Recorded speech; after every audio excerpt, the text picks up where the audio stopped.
The I harsh know it's a lot Colorado to winter of ask, but I hope 1876 it showed no helps. mercy to the living. Snow piled knee-high across the rugged landscape, and the biting wind cut through flesh like a cold blade. Matthew Colton rode through this unforgiving terrain, his Winchester rifle secured against his saddle, eyes constantly scanning the horizon. At 36, the former Union Army sharpshooter carried the weight of war in the lines of his face and the ice in his gaze. The crack of a gunshot shattered the stillness. Matthew reined his stallion hard, his hand instinctively reaching for his rifle. The shot had come from an abandoned cabin a quarter-mile ahead. Through his field glasses, he spotted movement, a man dragging a woman by her hair, a child cowering in the doorway. Matthew didn't hesitate. He dismounted, unslung his Winchester, and moved like a ghost through the snow. 200 yards out, Matthew steadied his breathing. The would-be robber now had his pistol pressed against the woman's temple. Too far for most men to make the shot. But Matthew Colton wasn't most men. Exhale and squeeze, he whispered to himself, the mantra that had kept him alive through Gettysburg and beyond. The rifle cracked once. The robber dropped like a stone. The woman fell to her knees, then scrambled toward the cabin, gathering the small child in her arms. Matthew approached cautiously, rifle ready. "Ma'am, you're safe now," he called out, keeping his distance. "I mean no harm." When she turned, Matthew saw a face that told a story of hardship. Elizabeth Carter was perhaps 28, with auburn hair falling loose from what had once been an elegant braid. Her dress was threadbare but clean. The child, a girl no more than 4, burned with fever in her mother's arms. "He was going to take everything," Elizabeth whispered, her voice raw. "Not that there's much left to take." Inside the drafty cabin, Matthew learned their story. Robert Carter, Elizabeth's husband, had succumbed to influenza 6 months prior. They'd sold everything of value, furniture, wedding silver, even Robert's pocket watch to survive. Now Elizabeth was traveling to Silverstone to sell her hair, her last remaining asset, to buy medicine for her daughter Emma. Matthew checked the child. Her forehead burned hot as coals, her tiny chest rattling with each breath. Blood flecked her lips when she coughed. "Pneumonia," he said grimly. "She can't travel in this condition." He retrieved his saddlebags and produced a small medical kit, a relic from his military days. As he mixed powders into water, his sleeve rode up, revealing a forearm mapped with scars. "You were a soldier," Elizabeth observed. Matthew nodded once, his focus on measuring the dose. 7th sharpshooters. Seems like another lifetime. While Emma slept fitfully, Matthew examined the dead robber outside. The man wore a distinct belt buckle, a bishop chess piece cast in brass. "Bishop's gang," Matthew muttered. He'd heard stories of this outfit, rustlers and thieves who'd been terrorizing homesteaders across 3 territories. That night, as the temperature plummeted, Matthew kept watch by the cabin's small window, his rifle across his lap. Elizabeth sat by her daughter's bedside, singing softly. "Why are you helping us, Mr. Colton?" she finally asked. Matthew remained silent so long, Elizabeth thought he wouldn't answer. "I had a family once," he finally said, eyes fixed on the darkness outside. "Wife, son. They died 5 years ago during a raid on our homestead." His voice held no emotion, as if speaking of strangers. "I wasn't there to protect them." The blizzard struck the following day, howling like a wounded beast. 3 feet of snow sealed them in the cabin with dwindling supplies. On the 3rd day, with the child's fever still raging, Matthew made a decision. "We need food. The medicine's useless if she starves." He pulled on his heavy coat. "I'll hunt. Bar the door behind me." Elizabeth grabbed his arm.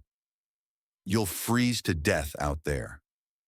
Matthew's weathered face showed the ghost of a smile. "Ma'am, cold weather and I are old acquaintances." 6 hours later, Elizabeth had given him up for dead when pounding at the door announced his return. Matthew stumbled in, half frozen, dragging a field-dressed deer. His face was blue with cold, but his eyes held triumph. That night, as they ate venison stew, Emma's fever broke. But Matthew's began. The exposure had taken its toll, and by midnight he thrashed in delirium on the cabin floor, refusing the comfort of Elizabeth's pallet. Elizabeth stripped off his frost-stiffened shirt to apply cold compresses. What she saw stole her breath, a tapestry of violence written across his torso. Bullet wounds, knife scars. On his shoulder blade, a tattoo, a skull in a rifle scope, the mark of an elite sniper unit rumored to have changed the tide of key battles. "The ghost," she whispered, recognizing the symbol from newspaper stories. For 2 days, Elizabeth tended him as he had tended her daughter. She caught fragments of his fevered murmurs, names, battles, and always, the tortured repetition of Helen and Joshua. When Matthew finally regained clarity, he found Emma sitting beside him, her small hand patting his arm awkwardly. "Wild Horse Matthew is better now," the child declared solemnly. Elizabeth explained the nickname with embarrassment. "You talked about breaking wild horses during your fever. She's been calling you that since." Matthew's rough hand gently touched Emma's hair. Something long dormant stirred in his chest. The child reminded him painfully of his son. When the blizzard finally relented, Matthew made his proposal. "My ranch, Double Creek, is half a day's ride west. I need a housekeeper and cook. The pay is fair. You'll have your own cabin." He paused, then added, "Keep your hair, Mrs. Carter. I'll provide for you both until you can stand on your own." Elizabeth studied him, weighing survival against pride. "Why would you do this, Mr. Colton?" "Everyone deserves a second chance," he replied, his voice like gravel. "Even me." As they prepared to leave, Matthew grew increasingly watchful, checking his weapons repeatedly. Elizabeth caught him studying tracks in the snow around the cabin. "What is it?" she asked. "We're being watched," he said quietly. "Have been since yesterday." The journey to Double Creek Ranch was tense, Matthew constantly scanning ridgelines and thickets. Twice he changed their route without explanation. When they finally crested the hill overlooking his property, Elizabeth gasped. The ranch sprawled across a verdant valley, a sturdy main house and several outbuildings nestled against a backdrop of pine forest and distant mountains. "It's beautiful," she whispered. "It's a target," Matthew corrected grimly. At the ranch, they were greeted by Matthew's small crew. Jackson, a leathery cowhand in his 60s with a Civil War limp. Chen, a Chinese cook who had come with the gold rush and stayed for the peace. And Rodrigo, a Mexican horse trainer whose hands worked magic with even the wildest mustangs. That evening, as they ate Chen's hearty stew, a rider approached at full gallop. Jackson reached for his shotgun, but Matthew waved him down, recognizing the visitor. Sheriff Miller dismounted stiffly, declining Chen's offer of food. His message was brief and troubling. "Bishop's brother Wade is looking for whoever killed his man. Words out there was a woman and child involved." Miller's eyes flickered to Elizabeth. "You've stepped in it, Colton. Wade Bishop has sworn blood vengeance." "Wouldn't be the first time someone's made that promise," Matthew replied evenly. After Miller departed, Matthew took Elizabeth to the barn. There, to her shock, he placed a Remington revolver in her hands. "Time for your first lesson," he stated flatly. "Bishop's men won't care that you're a woman if they come." Over the following weeks, a routine developed. Mornings found Matthew teaching Elizabeth to shoot. Afternoons were spent on ranch work, and evenings gathered around the fire with Emma's increasing chatter bringing an unfamiliar warmth to the house. Elizabeth proved a natural markswoman, her steady hands and keen eye impressing even Matthew. After she hit 5 bottles in succession at 30 paces, she caught a rare look of approval from her stoic employer. "My father taught me basics before I was married," she explained. "Robert thought it unladylike and made me stop." Matthew merely nodded. Being alive is more important than being ladylike. A month into their arrangement, Matthew rode into town for supplies and information. Silverstone had grown since the Silver Strike of '73. False front buildings lined the muddy main street, and the clang of piano music spilled from saloons, despite the early hour. At Miller's office, Matthew received disturbing news. Wade Bishop had allied himself with Charles Barrett, the region's wealthiest man, and owner of both the bank and the mining company. Barrett had been buying or forcing out small ranchers to make way for the new railroad spur. "Your land's next on his list, Colton," Miller warned. "Barrett doesn't take no for an answer." As if summoned by his name, Charles Barrett appeared in the doorway of the Blue Eagle Saloon as Matthew passed.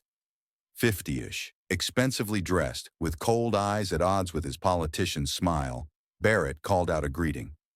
"Mr. Colton, just the man I wanted to see." Inside, surrounded by Barrett's men posing as patrons, the banker made his pitch, double the market value for Double Creek Ranch. Matthew's refusal was curt. "Not interested." Barrett's smile didn't waver. "I admire a man who knows his worth. Perhaps triple, then?" "The ranch isn't for sale. Not to you, not to anyone." Barrett's expression hardened. "I understand you've taken in a widow and her child. Generous of you. Would be a shame if anything happened to disrupt such a charitable arrangement." Matthew's hand moved faster than thought, seizing Barrett by his silk cravat and slamming him against the bar. 4 men drew pistols, but froze as Matthew's own Colt appeared as if by magic, cocked and ready. "Threaten them again," Matthew said, his voice deadly quiet. "And they'll bury what's left of you in a matchbox." As Barrett's men moved to intervene, a brawl erupted. Matthew fought with cold precision, disarming one man after another. The last attacker, pinned beneath Matthew's boot, bore a tattoo on his wrist, a broken arrow through a circle. Matthew's blood ran cold. He'd seen that mark before, on the raiders who had murdered his family. Returning to the ranch, Matthew found Elizabeth on the porch, rifle in hand, having heard the approaching rider. Her stance was perfect, her eyes clear and determined. Something shifted in Matthew's perception of her.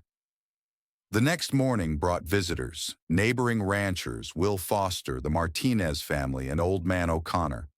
All had received offers from Barrett. All had refused.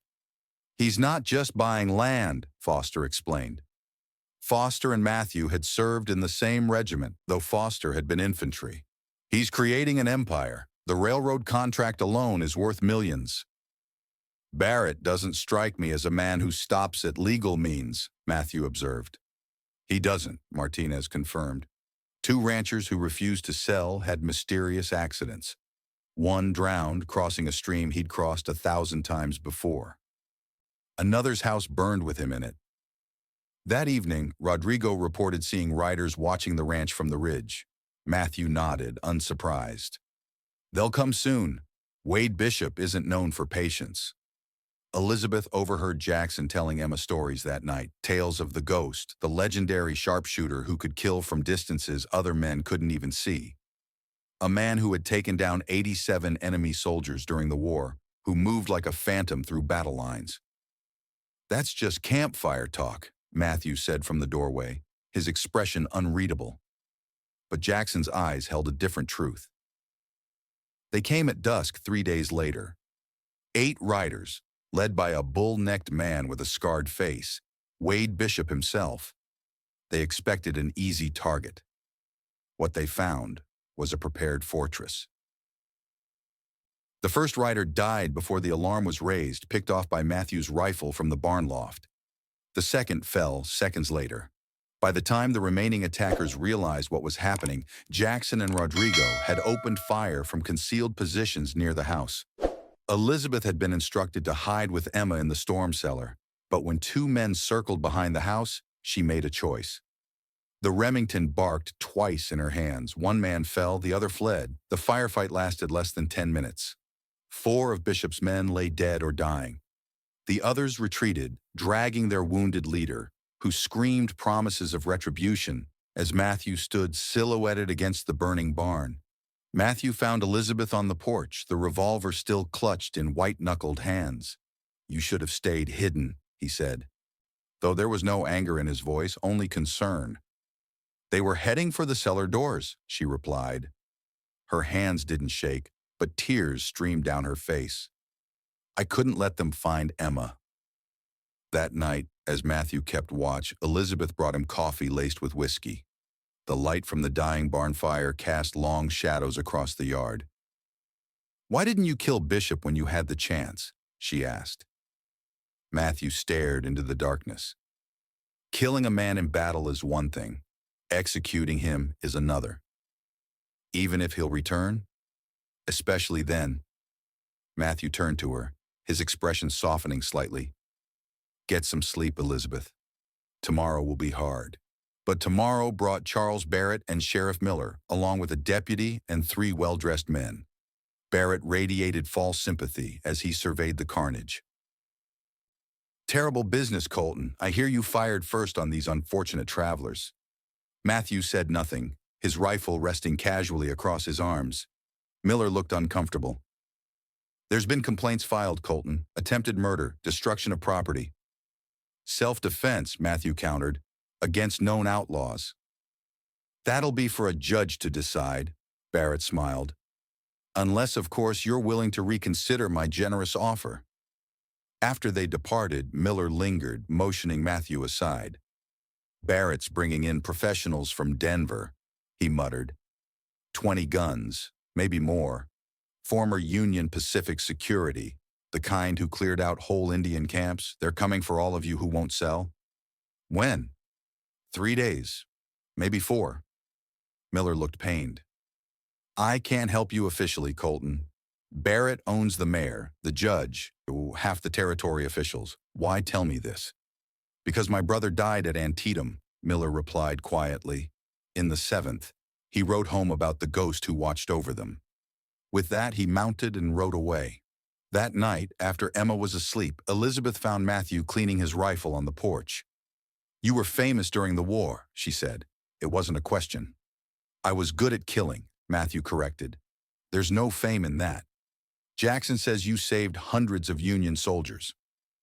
Matthew reassembled the rifle with practiced movements and killed hundreds of Confederate boys who were just following orders, same as ours. He sighed. "After the war, I couldn't go back to farming in Ohio. Became a bounty hunter for a while. Tracked men like Bishop." "What changed?" Matthew's eyes found the North Star. "Found a woman who saw something in me worth saving, Helen. We had a son, Joshua, bought land. Started over." His voice grew distant. "I was in Denver selling horses when raiders hit our homestead. By the time I returned, there was nothing left but ashes and graves." Elizabeth touched his scarred hand gently. "I'm sorry, Matthew."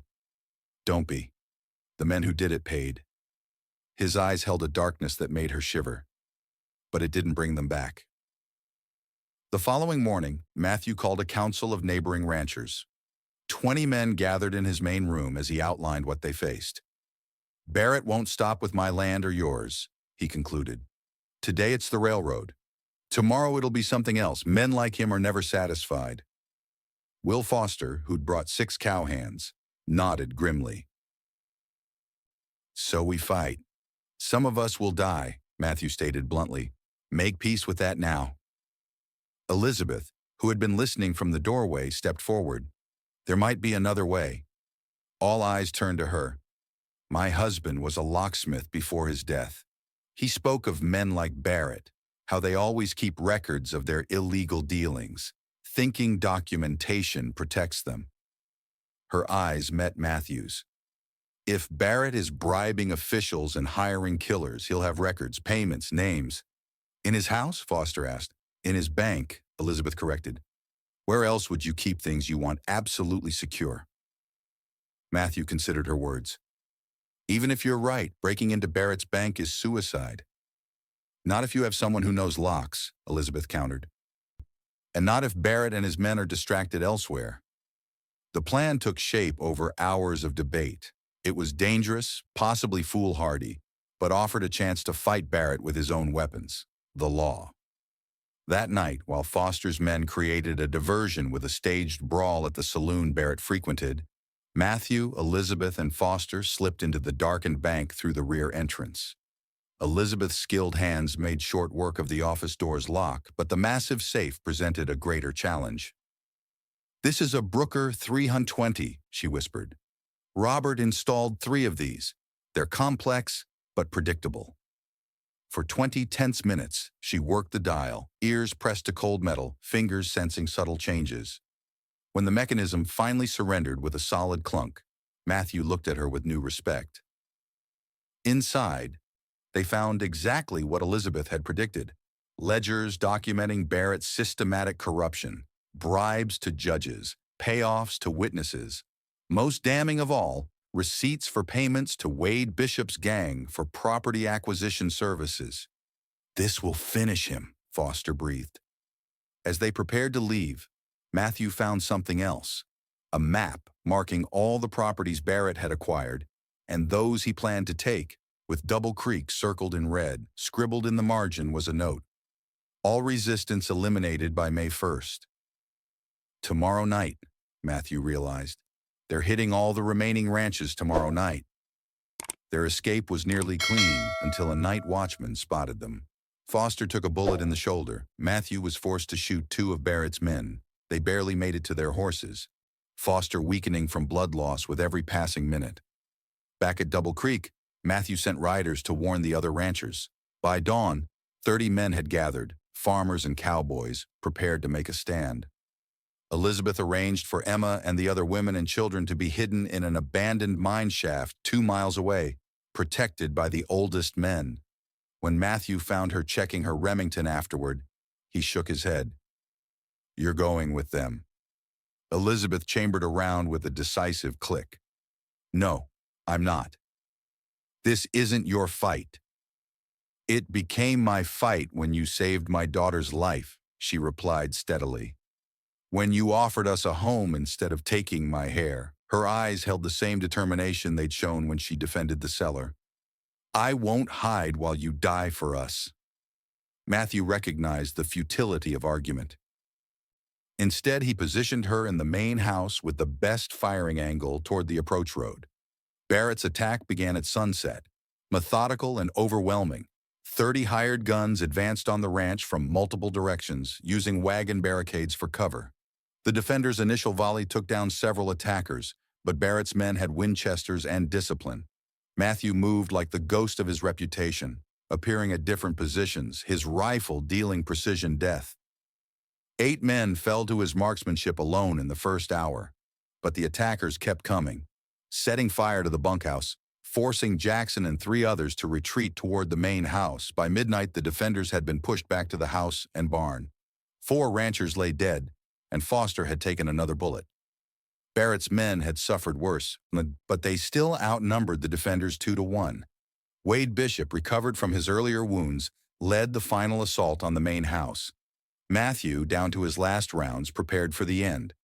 As Bishop's men breached the door, a shot rang out from the staircase, Elizabeth picking off the first intruder with cool precision. The momentary disruption gave Matthew the opening to counterattack. In the chaos, he came face to face with Bishop himself. The outlaw's revolver clicked on an empty chamber. "You should have killed me when you had the chance, Ghost," Bishop snarled. "I'm correcting that mistake," Matthew replied, raising his Colt. "Wait!" Bishop's hands rose. "Barrett hired us to hit your place 5 years back. Paid extra to make it look like Indians. Said you had land he needed."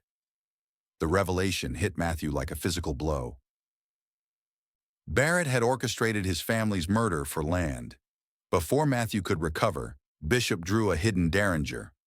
Elizabeth's warning shout saved Matthew's life. He ducked as the small gun discharged, the bullet grazing his temple instead of piercing his skull. His return shot took Bishop in the chest. Outside, the tide had turned. Foster's reinforcements from town had arrived, led by none other than Sheriff Miller himself. Barrett's remaining men surrendered or fled. Barrett had not joined the attack, maintaining plausible deniability in town. But as dawn broke, Miller arrived with Barrett in custody and federal marshals in tow. The ledgers had proven more powerful than bullets. "The territorial governor himself telegraphed the arrest order," Miller explained, a hint of satisfaction in his voice. "Oh, seems Barrett's been bribing federal officials too." In the aftermath, as the wounded were tended and the dead buried, Elizabeth found Matthew standing alone by the corral, staring at distant mountains. "What will you do now?" she asked softly. Matthew turned to her, his weathered face showing a vulnerability she'd never seen before. "For 5 years I've been half alive, Elizabeth. Existing, not living." He gestured toward the house, where Emma's laughter could be heard as she played with Rodrigo's dog. "You and Emma brought something back that I thought was gone forever." "What's that?" "Hope," he said simply. 1 month later, Matthew took Elizabeth to a small grove of aspens where he'd buried Helen and Joshua. He knelt by the markers, speaking softly to the dead, introducing Elizabeth and explaining what she had come to mean to him. When he finished, he turned to Elizabeth. "I'll understand if it's too soon," he began. Elizabeth silenced him with a gentle touch. "Robert would want Emma to have a father," she said, "and me to have a husband who sees me as a partner, not a possession." Their wedding was a simple affair at Foster's ranch, the celebration doubling as an observation of Barrett's conviction. Emma scattered wildflower petals with solemn dedication, while Jackson, recovered from his wounds, stood proudly as Matthew's best man. As they exchanged vows, Matthew's voice carried across the assembled ranchers and townspeople. "I promise to protect you, to respect you, and to love you until my dying breath." Elizabeth's reply was equally clear. "I promise to stand beside you, to build with you, and to face whatever comes, together." Later, as sunset painted the mountains gold, Matthew presented Elizabeth with a carved wooden box. Inside lay a silver hairbrush and mirror set, and beneath them, a small, silver-plated Remington revolver inscribed with words that brought tears to her eyes. "To protect what matters most, your hair, your heart, our family." Emma, dressed in a new blue dress, approached Matthew shyly. "Can I call you Papa now?" she asked. Matthew lifted her into his arms, his voice rough with emotion. "I'd be honored, little one."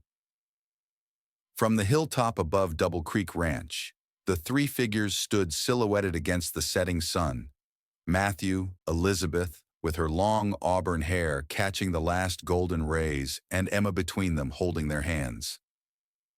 Below them, the ranch sprawled across the valley, cattle dotting the pastures, the rebuilt barn gleaming white against the green landscape. A second chance, hard-won and precious. A family forged in fire and blood, stronger for the testing. The widow had kept her hair.